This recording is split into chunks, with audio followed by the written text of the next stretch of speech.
सो हमने इंडिया के लिए एजुकेशन सेक्टर देखा, उसके पहले एसडीजीज देखे, फिर उसके बाद इंडिया का हेल्थ केयर सेक्टर देखा, हेल्थ सेक्टर देखा, और ये तीन चीज़ें होने के बाद हमने एचडीआई का कैसे कैलकुलेशन होता है, उसका वर्ल्ड पे टोटली, उसके वर्ल्ड के टोटल हेल्थ पे, लिविंग स्टैंडर्ड्स पे कैसे इम्पैक्ट हुआ है, या फिर वर्ल्ड के जो एक्चुअली स्टैंडर्ड्स है उसके साथ एचडीआई का कैसा कनेक्शन है, एचडीआई कैसे ऊपर नीचे जाता है, हम तीन सेक्टर में उसे कैसे कैलकुलेट करते हैं, ये सब चीजें लास्ट लेक्चर तक देखी थी, राइट। आज हम इंडिया में एक लॉन्च हुआ रियली सॉरी, आज इंडिया में एक लॉन्च हुआ सबसे बड़ा या फिर one of the biggest campaign हम देखने वाले हैं, मेक इन इंडिया। तो ये it is related to industry and make in India का स्पेसिफिक आप अगर वर्ड्स में ही देखें तो मेक मतलब बनाओ, इन इंडिया। तो इंडिया का इंडस्ट्रियल सेक्टर हमेशा ही थोड़ा थोड़ा पीछे रह चुका है। हमारे पास प्राइमरी सेक्टर में बहुत ज्यादा लोग काम कर रहे थे प्री इंडिपेंडेंस, इंडिपेंडेंस के पहले, और उसके बाद भी 65% population was depending on primary sector, जो इन्वॉल्व करता है फार्मिंग, फार्म रिलेटेड बिजनेस में, ओके। लेकिन इंडस्ट्रियल सेक्टर जहां पर मैन्युफैक्चरिंग होता है वो बहुत ही कम इम्प्रूव हुआ है, क्योंकि उसके बाद जैसे ही 1991 1992 के आसपास हमारी इकोनॉमी खुली होनी शुरू हुई, दैट इज हमने वो जो एक्शंस लिए थे, अगर आपको याद है एलपीजी पॉलिसी के, लिबरलाइजेशन, प्राइवेटाइजेशन, ग्लोबलाइजेशन, उसके बाद हमारा service sector that is called as a tertiary sector, third sector, okay. So वो टर्शरी सेक्टर इतना इम्प्रूव होना शुरू हो गया कि बेसिकली हम हर एक सेक्टर में सर्विस प्रोवाइडर हो गए, ओके। आपको समझ में आ रहा है मैं क्या बोल रही हूँ, कि आप as a India, as a developing country, हम आउटसोर्स मतलब हमारे पास आउटसोर्स्ड वर्क आता है, हमारे पास डेवलपमेंट वर्क आता है, हमारे पास सर्विस प्रोवाइडिंग वर्क आता है, कॉल सेंटर्स में तो I think we are way more ahead than people. लेकिन डेफिनेटली इसके लिए सर्विस सेक्टर इंप्रूव हुआ, लेकिन फिर भी हमारा इंडस्ट्रियल सेक्टर पीछे रह गया। अगर इंडस्ट्रियल सेक्टर की डेवलपमेंट आपकी कंट्री में नहीं होती तो इसका मतलब है आप कम से कम प्रोडक्शन कर रहे हो, आप आत्मनिर्भर नहीं हो, आप खुद के लिए कुछ मतलब ठीक ठाक सा बना लेते हो, लेकिन यू कांट एक्सपोर्ट मच, आपके पास वैल्यू नहीं है, वैल्यू एडेड गुड्स नहीं है जो औरों को हेल्प कर सके, जो लोगों को और कंट्रीज को आप पर डिपेंड करवा सके।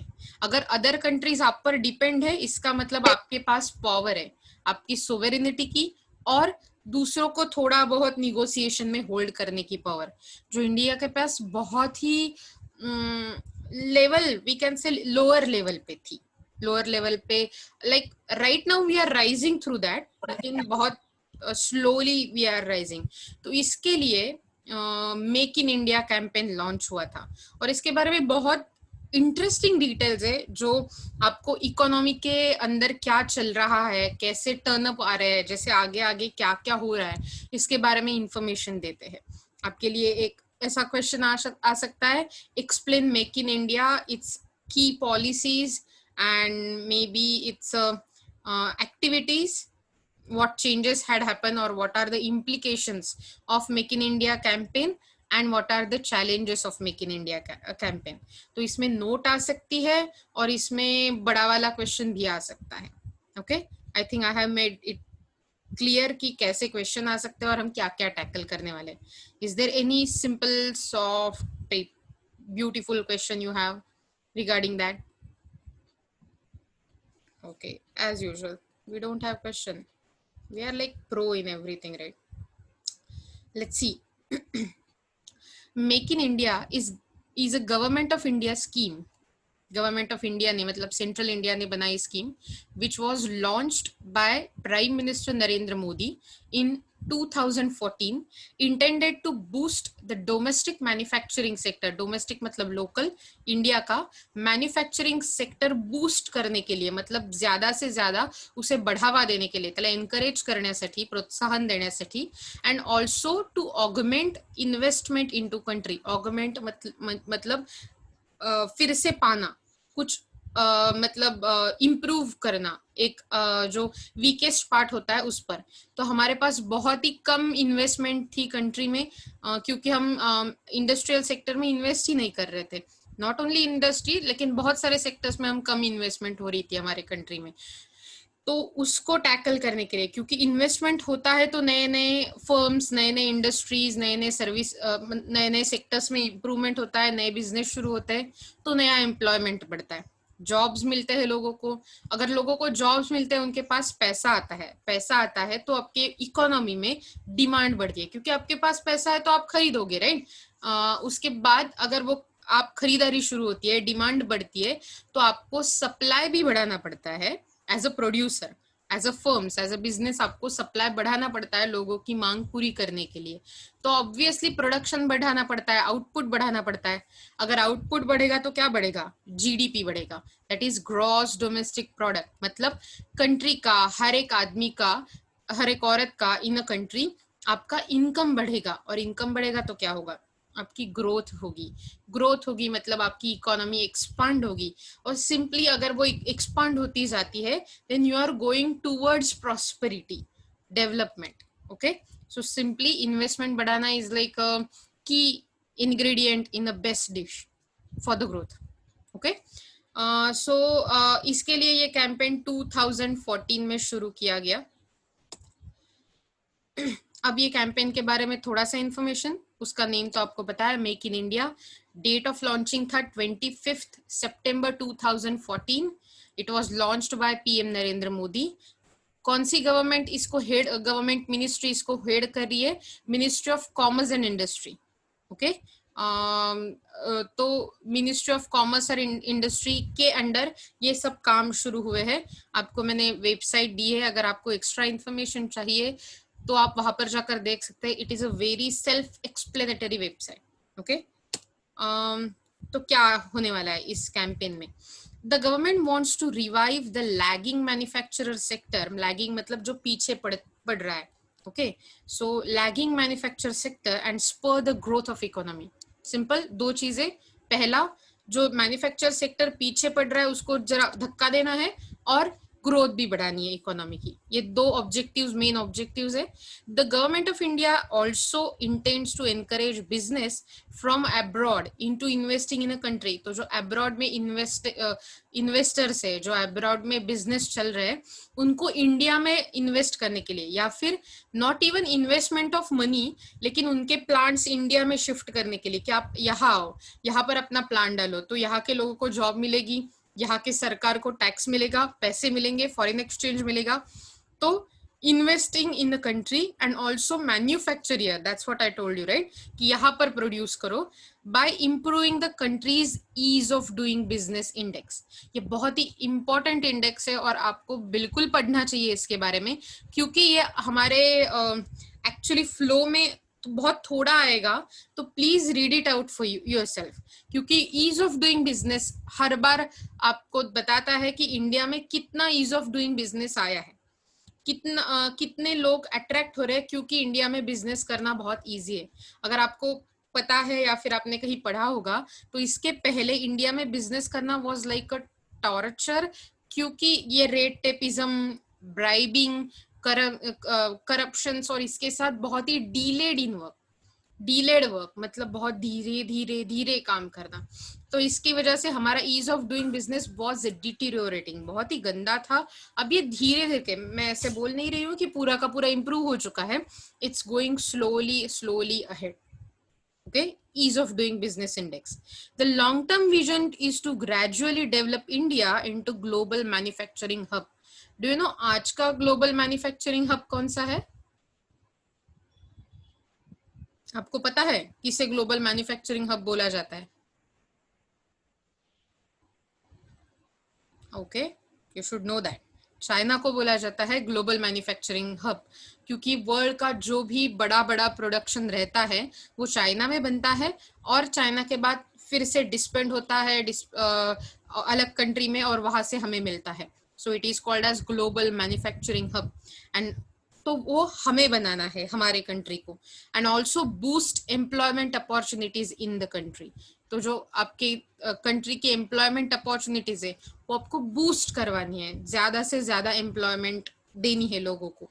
Make in India is a very important government programme that has under its wing many other sub schemes and programmes. बहुत ज्यादा आप देखोगे, मैं आपको बताने वाली हूँ, बहुत ऐसे ऐसे प्रोग्राम्स गवर्नमेंट ने निकाले हैं जिसके लिए आपको डेफिनेटली पता होना चाहिए कि ऐसी कौन सी स्कीम है जिसके लिए आप ऑप्ट कर सकते हो, आपका फायदा हो सकता है और आपके फायदे के साथ आपके सोसाइटी का, आपके घर का, आपके कंट्री का भी फायदा हो सकता है, इकोनॉमी की ग्रोथ हो सकती है। So that you should know always.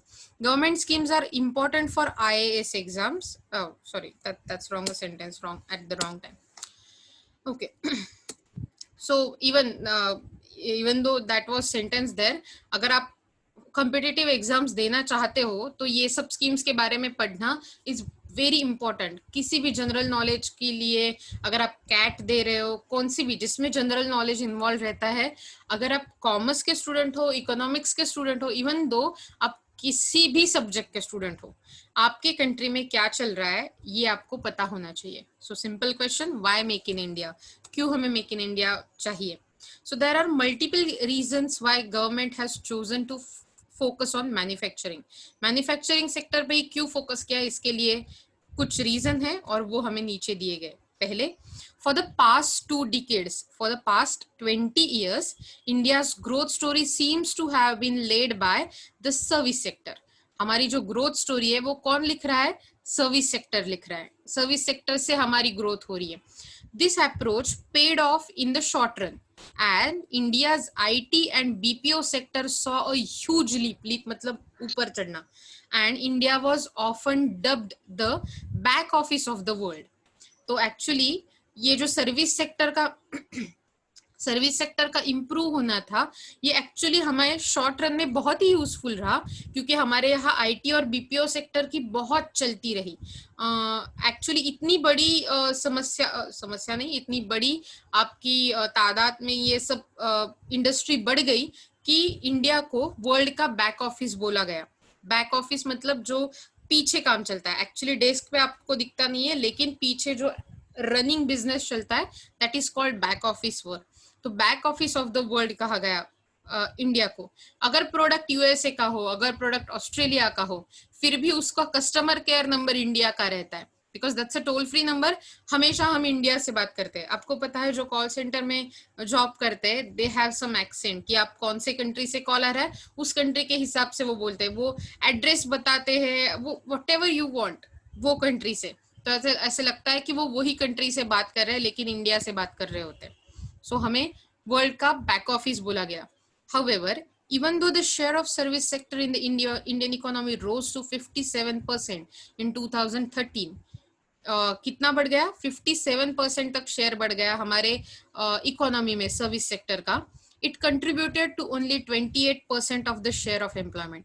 ये सर्विस सेक्टर ने सिर्फ 28% लोगों को ही एम्प्लॉयमेंट दिया। So the manufacturing sector needed to be augmented to boost employment. इसीलिए मैन्युफैक्चरिंग सेक्टर को ऑगमेंट करना, इंप्रूव करना बहुत ही जरूरी था टू बूस्ट एम्प्लॉयमेंट, जॉब देने के लिए, क्योंकि हमारी आबादी बहुत ज्यादा है, ज्यादा से ज्यादा बढ़ रही है। This is because the service sector currently has low absorption potential considering the demographic dividend of in a country. Demographic dividend का मतलब होता है आपकी वर्किंग पॉपुलेशन का परसेंटेज। तो इंडिया में वर्किंग पॉपुलेशन मतलब 15 to 50 ऐसे कंसिडर करो, तो ये 15 to 50 में जो पॉपुलेशन होता है उसका नंबर बहुत ज्यादा है, और as compare to service sector सब लोगों को जॉब देना it's very very difficult, and that's why हमें मैन्युफैक्चरिंग सेक्टर पे फोकस करना था। Another reason to launch the campaign is the poor condition of manufacturing in India. मैंने ऑलरेडी बोला था इंडस्ट्रियल सेक्टर बहुत ही वीक तरीके से चल रहा था। The share of manufacturing in the overall Indian economy is only 15%।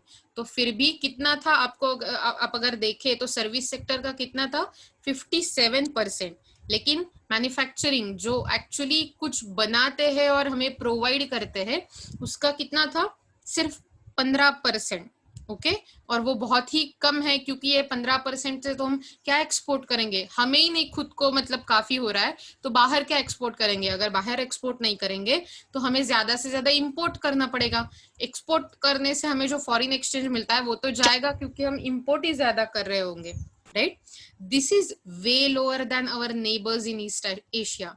तो ईस्ट एशिया में जैसे गल्फ कंट्रीज हम ईस्ट एशिया मतलब हमारे जो जापान, थाईलैंड और ये सब, सिंगापुर, ये सब कंट्री है, और ये सब कंट्रीज और इवन गल्फ कंट्रीज, ये सब जो हमारे नेबर्स है, इनको देखकर हमें ये पता चलेगा कि हमारा मैन्युफैक्चरिंग सेक्टर तो बहुत ही छोटा शेयर कंट्रीब्यूट करता है इकोनॉमी के लिए। There is an overall trade deficit. Trade deficit मतलब व्यापार में जो डिफरेंस रहता है वो ट्रेड डेफिसिट क्या होता है, इंपोर्ट और एक्सपोर्ट के बीच का डिफरेंस। आपके ट्रेड डेफिसिट मतलब आप क्या प्रोवाइड कर रहे हैं लोगों को और आप क्या खरीद रहे हो, इसके बीच में डेफिसिट। और गुड्स में वो बहुत ज्यादा दिखने लगा क्योंकि हम बहुत कम प्रोड्यूस कर रहे थे लेकिन बहुत कुछ बाहर से ले रहे थे।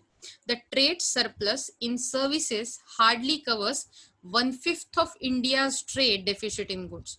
तो मतलब ट्रेड सरप्लस बहुत बहुत ही कम तरीके से हमें मिलता है या फिर बहुत ही कम गुड्स में हम कवर करते हैं। 1/5 of goods produced in India only can contribute to trade surplus, बाकी के सब बहुत ही कम मात्रा में उत्पादन किए जाते हैं।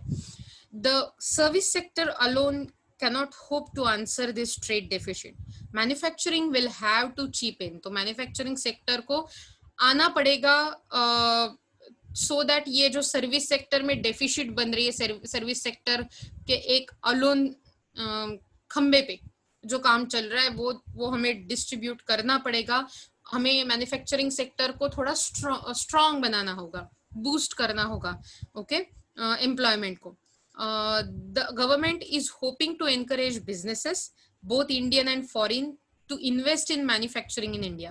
तो Indian and foreign businesses को इंडिया में मैन्युफैक्चर करने के लिए गवर्नमेंट encourage करना चाहता है, which will help in this sector and also generate employment in both skilled and unskilled levels. तो ये बिल्कुल ही एम्प्लॉयमेंट जनरेट करेगा स्किल्ड और अनस्किल्ड लोगों के लिए। तो I guess this is self explanatory in a वे।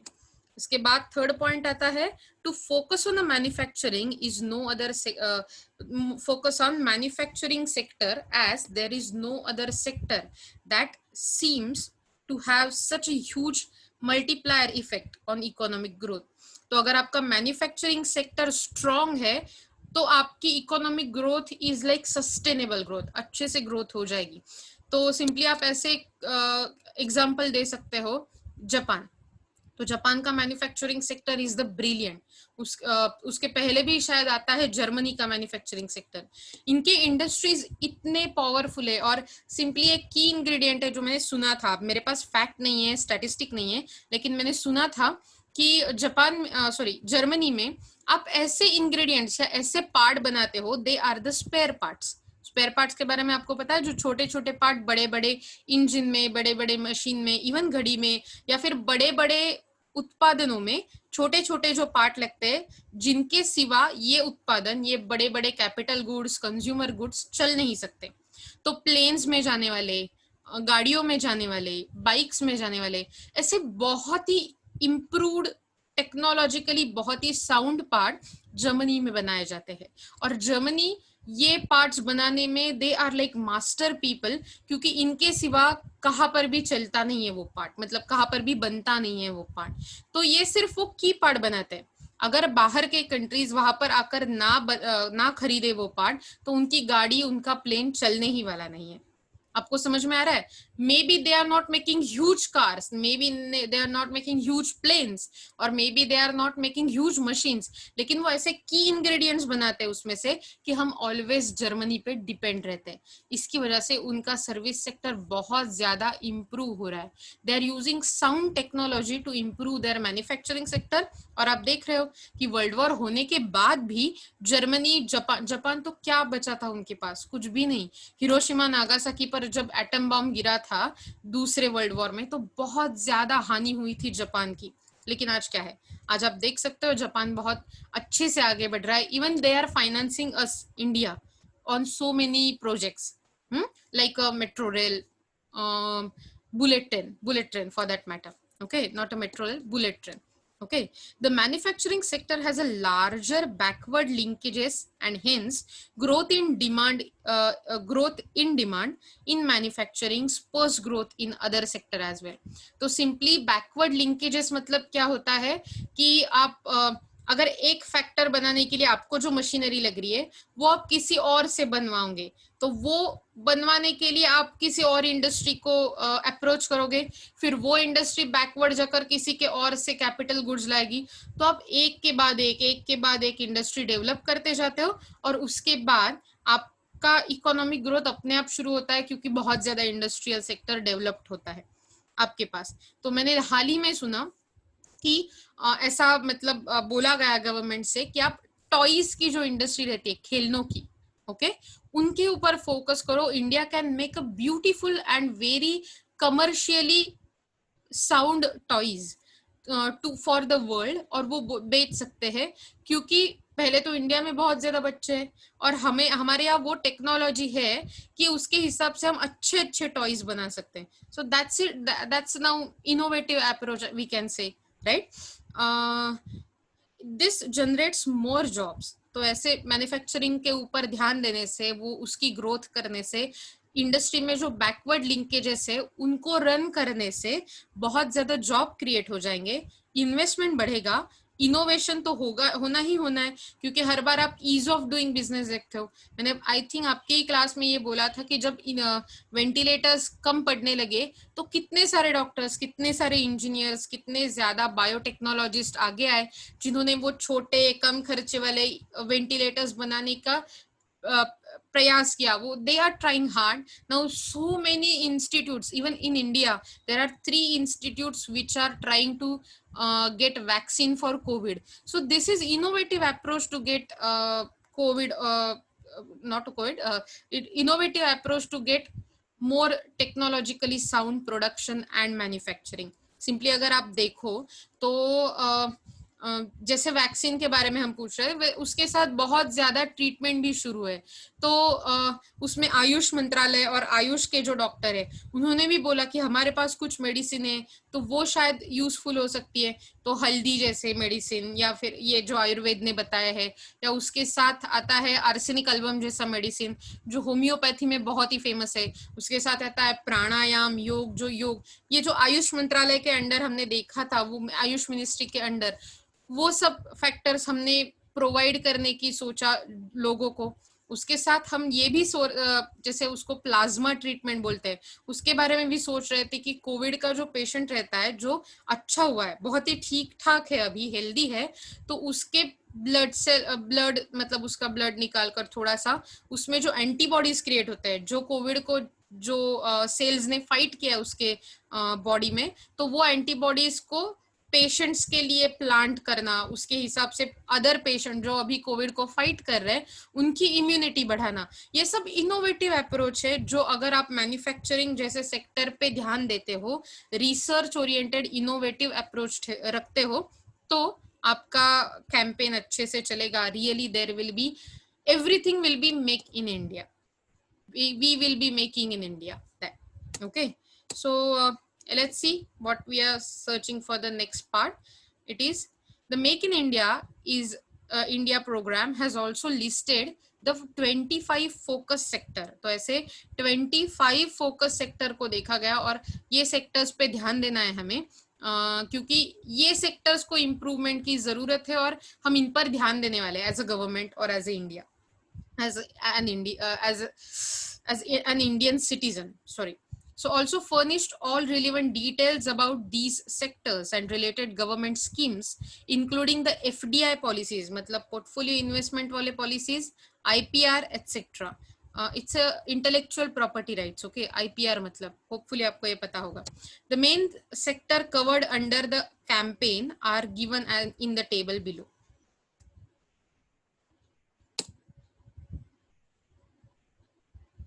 तो सिंपली क्या टेबल है ये, क्या क्या सेक्टर्स है एक बार मैं आपको बताती हूँ, आपके पास टेबल तो होने ही वाला है, और आई डोंट थिंक आपको 1 2 3 सेक्टर याद रखने से हो सकता है कि एग्जाम में काफी हो, लेकिन आपको होना पता चलना चाहिए.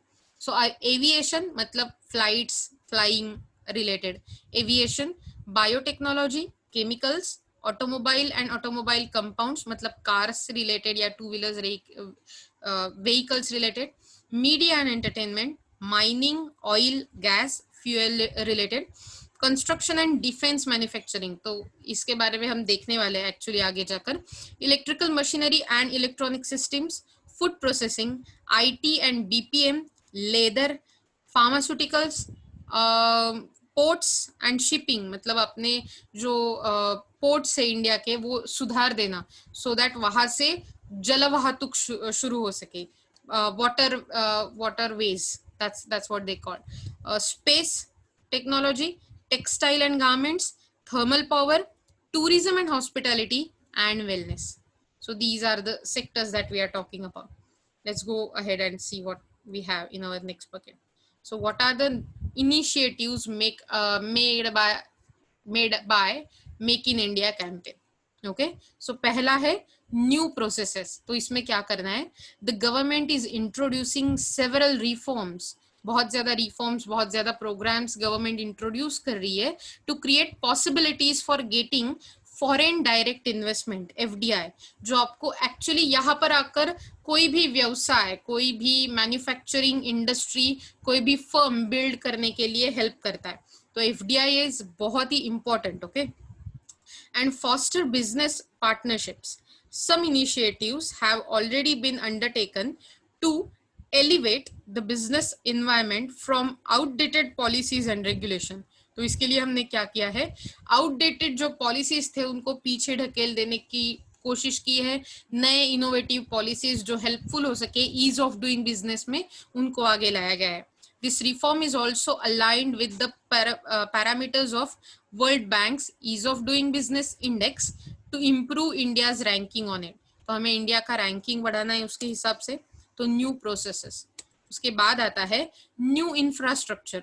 Infrastructure is integral to the growth of any industry. हमने देखा है एजुकेशन इंफ्रास्ट्रक्चर देखा, हेल्थ इंफ्रास्ट्रक्चर देखा, तो कोई भी सोशल इकोनॉमिक मतलब financial infrastructure is always helpful in the integral growth. बहुत ही अंदरूनी जो ग्रोथ है शुरू से, वो ग्रोथ होने के लिए बहुत जरूरी होता है. The government intends to develop industrial corridors and build smart cities with state of art technology and high speed communication, innovation and research. तो हमें किसके साथ, हमें स्मार्ट टेक्नोलॉजी जो स्टेट ऑफ आर्ट की है टेक्नोलॉजी, वैसे हाई स्पीड कम्युनिकेशन बढ़ाना है, टेक्नोलॉजी को बढ़ाना है, और उसके साथ इनोवेटिव अप्रोच जो रिसर्च के साथ जुड़ा होगा, इसको सपोर्ट लेकर हमें हमारी सिस्टम सुधारनी है. फास्ट पेस्ड रजिस्ट्रेशन सिस्टम मतलब लाइसेंसिंग जैसे जो काम होते हैं, जो पहले रेड टेपिज्म में बंद होते थे, बहुत डीले होते थे, वो हमें बहुत ही फास्ट लेना है. That is like one window business. तो आप एक विंडो मतलब आप एक खिड़की पे खड़े हो, वहां पर आपके जो भी इंपॉर्टेंट काम है आपने एक ऑनलाइन या फिर सबमिट किए एक विंडो में, और उसके साथ आपने को डायरेक्ट लाइसेंस मिल जाएगा, आप डायरेक्टली बिजनेस शुरू कर पाओगे. तो बहुत बार यहाँ वहां घूमने की जरूरत नहीं होगी. ओके, इसके साथ हमें क्या इंप्रूव करना है, इंटेलेक्चुअल प्रॉपर्टी राइट्स मतलब इन्वेंशन जो भी करता है उसको पेटेंट लेने के लिए, कॉपीराइट लेने के लिए बहुत ही इंप्रूव करना पड़ेगा. Okay, along with the development of infrastructure, the training for the skilled workforce for the sector is also being addressed. तो इंफ्रास्ट्रक्चर के साथ जो वर्कफोर्स है उनकी ट्रेनिंग भी शुरू करनी पड़ेगी, क्योंकि हमें उनको स्किल्ड बनाना है, अनस्किल्ड से हमें उनको ऑर्गेनाइज्ड करवाना है.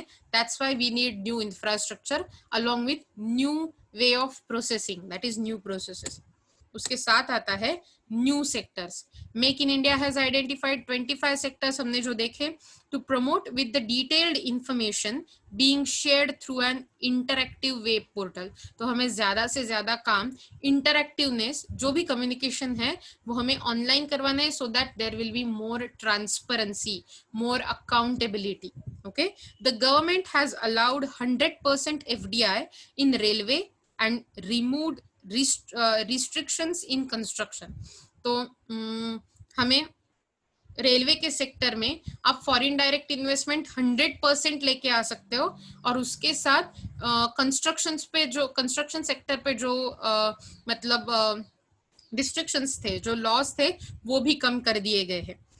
It has also recently increased the cap of FDI to 100% in defense and pharmaceutical. तो फार्मास्यूटिकल और डिफेंस मिनिस्ट्री भी, वहां पर भी अब FDI हो सकता है 100% तक। मतलब ज्यादा से ज्यादा इन्वेस्टमेंट के लिए हम लोगों को अप्रोच कर रहे हैं और लोगों को बोल रहे हैं कि इंडिया में आओ, बिजनेस करो, और हम आपको ईज ऑफ डूइंग बिजनेस के हिसाब से बहुत ही इजीली, सिंपलर तरीके से बिजनेस करने के लिए, पैसे कमाने के लिए अपॉर्चुनिटी देंगे। ओके, उसके साथ आता है द लास्ट इनिशिएटिव। पहला था न्यू प्रोसेसेस, दूसरा था न्यू इंफ्रास्ट्रक्चर, उसके साथ था न्यू सेक्टर्स, जो 25 न्यू सेक्टर्स हमने मैप किए थे, और उसके साथ न्यू माइंडसेट, नई सोच। तो government in India has always been seen as regulator and not a facilitator। मतलब कोई जो रेगुलेट करता है, जो एक्चुअली सिर्फ लॉ से रिलेटेड है, ऐसे देखा गया था। लेकिन now the government has a new mindset. That's what the government official site says, it's not what I am saying. Okay, so don't blame me कि आप मैम क्यों ऐसे ओपिनियंस डाल रहे हो। It's what government official site says. Okay, मैंने वो site से ही उठाया, तो ही मेरे शब्द नहीं है। So now they want to change their mindset to become a facilitator, opportunity giver, enabler। मतलब आपको वो अपॉर्चुनिटी देना चाहते हैं, फैसिलिटी देना चाहते हैं। This initiative intends to change this by bringing paradigm shift in the government interaction with various industry. तो इससे क्या होगा, वेरियस इंडस्ट्री के साथ गवर्नमेंट का जो रिलेशन था, जो कम्युनिकेशन था, वो बढ़ेगा और सौहार्द प्रस्थापित होगा। मतलब एक दूसरे के साथ संवाद हो पाएगा। Okay, so there will be not lot restriction, not hitches, we can say. जो छोटी छोटी नोकझोंक रहती है, छोटी छोटी नहीं, बड़ी बड़ी भी रहती है, तो वो कम हो जाएगी। Okay, it will focus on acting as a partner in the economic development. तो इकोनॉमिक डेवलपमेंट में ये पार्टनर बन जाएंगे गवर्नमेंट कंट्री के, और प्राइवेट कॉर्पोरेट सेक्टर को भी साथ लेकर उनको ये मेक इन इंडिया में शामिल करवाना है, इंडिया की ग्रोथ में शामिल करना है। तो 4 इंपॉर्टेंट इनिशिएटिव कौन से थे? New processes, new infrastructure, new sectors and new mindset. Are you getting this 4 initiatives and are you okay with that? Okay, so let's go ahead. अगर आपको कुछ भी कंफ्यूजन है उसके बारे में मुझे बता देना। Okay, let's see. सो क्या पॉलिसीज लाए गए after make in India scheme? Several schemes were launched to support Make in India program. These schemes are discussed below. Okay. तो पहले तो है स्किल इंडिया, और ये बहुत बड़ा कैंपेन चल रहा है स्किल इंडिया का। द मिशन, मुझे एक्चुअली उसका नाम अभी तक याद था, अभी मैं भूल रही हूँ, मुझे याद आएगा तो मैं बताऊंगी ये स्कीम का क्या नाम दिया गया था, शायद यही कहीं होगा भी।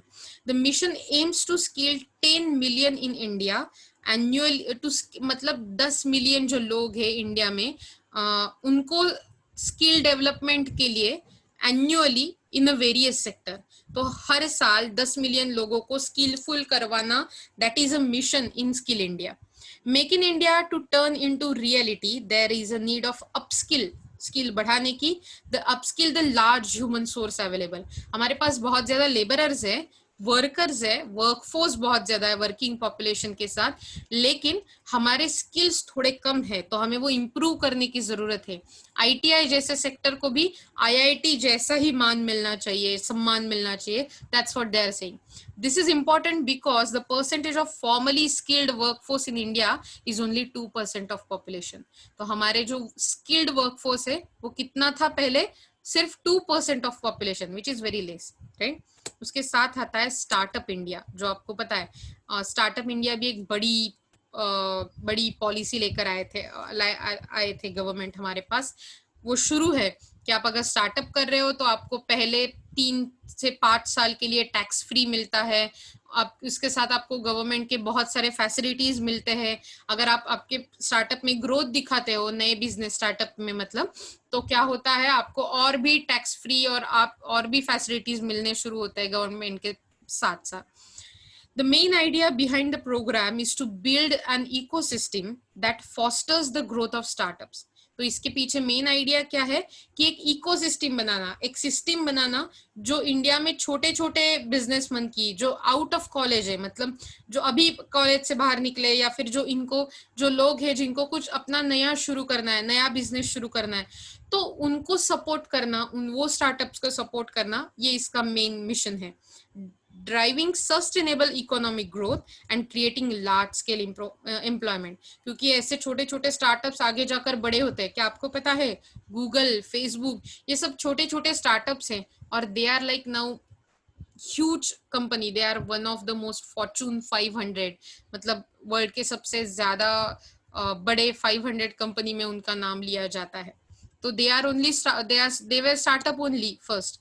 सो ये क्या करता है, एम्प्लॉयमेंट बढ़ाता है सोसाइटी में, सस्टेनेबल ग्रोथ क्रिएट करता है। तो पहला था स्किल इंडिया, दूसरा है स्टार्टअप इंडिया, उसके बाद है digital India. This aims to transform India into knowledge based and digitally empowered country. तो सोचो कि जब हम हमारे ऑनलाइन क्लासेस शुरू हुए थे और आज भी जब आपको कोई बोलता है और आकर पूछता है कि क्या कैसे चल रहा है क्लास, तो आप जितनी गालियां देते हो ना सरकार को, शिक्षकों मतलब टीचर्स को, कॉलेज को, ये सब मैं आपको एज इन पूरे ऑडियंस को टारगेट कर रही हूँ है। तो जब आप गालियां देते हो ना, तो सोचो अबाउट डिजिटल इंडिया कि कोई लोग बहुत ही दूर दूर जाकर भी अपना अपना काम कर रहे हैं ऑनलाइन। क्योंकि आपको भी पता होगा, अभी गांव में जो मुंबई से, शहर से, बाकी कोई शहर से लोग आए हैं जो ऑलरेडी वर्किंग सेक्टर में, आईटी में काम कर रहे हैं, तो इनको पूरे दिन नेटवर्क की और लाइट की जरूरत रहती है, पूरे दिन काम रहता है, that is called work from home. लेकिन क्या उन्होंने जॉब छोड़ दी? नहीं, वो कहीं ना कहीं जाकर काम कर रहे हैं। क्यों कर रहे हैं? क्योंकि उनका पेट उस पर है, राइट। आज हमारा पेट क्लासेस पे नहीं है, इसकी वजह से हम उनको गालियां दे सकते हैं। क्या वो गालियां दे पाएंगे? क्या आप वर्क फ्रॉम होम कर रहे होते और आपको लाइक मंथली 30,000 40,000 मिल रहा होता घर में काम करके, आपने गालियां दी होती? नहीं, आपने कुछ ना कुछ करके हर रोज काम किया होता। मैंने देखा है घर से बहुत दूर जाकर काम करने वाले लोग सिर्फ वर्किंग फ्रॉम होम है इसलिए। ओके, सो आई